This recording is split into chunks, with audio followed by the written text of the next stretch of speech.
Direktor Sekretarijata za sport i omladinu Vlade Republike Srpske Milanko Mučibabić razgovarao je danas na Palama sa načelnikom opštine Slavkom Kujundžićem i predsjednikom smučarskog kluba Romanija Zdravkom Lasicom o do sada urađenim radovima na stazi za ski trčanja dvorišta.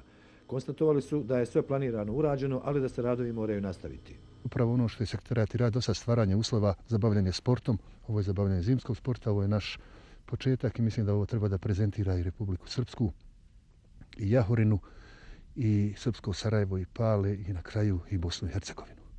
Smučarski klub ove sezone slavi 70 godina postojanja i jubilej će obilježiti organizacijom Balkanijade u biatlonu, a obilježit će se i 20 godina od održavanja zimskih olimpijskih igara. Opština Pale je po ko zna koji put dokazala da zna biti organizator i domaćin ovakvih i sličnih manifestacija.